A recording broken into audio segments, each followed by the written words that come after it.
ప్రభాస్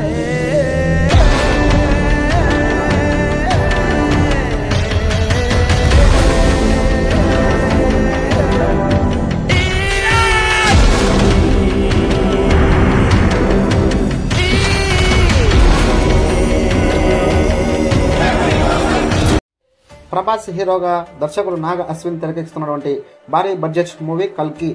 ఇందులో కీలక పాత్ర పోషించిన బాలీవుడ్ స్టార్ హీరో అమితాబ్ బచ్చన్ కు సంబంధించిన గ్లిమ్స్ ను చిత్ర బృందం తాజాగా విడుదల చేసింది. ద్రోణాచార్య పుత్రుడు అశ్వత్థామన్ అంటూ అమితాబ్ తనను తానే పరిచయం చేసుకునే దృశ్యాలు సినిమాపై ఆసక్తిని పెంచేశాయి. ఇందులో అమితాబ్ ఇప్పుడు ఉన్న టెక్నాలజీతో యంగ్ లుక్ లో కనిపించబోతున్నారు. దీపికా పదుకొనే హీరోయిన్ గా నటించనుంది. ప్రముఖ నటుడు కమల్ హాసన్, దిశా పటాని కీలక పాత్రలో పోషించనున్నారు.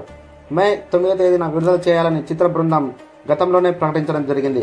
కానీ సార్వత్రిక ఎన్నికల దృష్ట్యా ఈ సినిమా వాయిదా పడే అవకాశాలు ఉన్నాయని తెలుస్తుంది. న్యూ రిలీజ్ డేట్ ను తొందరలోనే చిత్ర బృందం ప్రకటించడం జరుగుతుంది. ఈ సినిమా కోసం ప్రభాస్ ఫ్యాన్స్ ఎంతమంది వెయిట్ చేస్తున్నారో కామెంట్ చేయండి. ఈ వీడియో నచ్చినట్లయితే ఒక లైక్. ఇలాంటి మరిన్ని వీడియోస్ కోసం మన ఛానల్ని తప్పకుండా సబ్స్క్రైబ్ చేసుకోండి. Thank you very much. జై హింద్.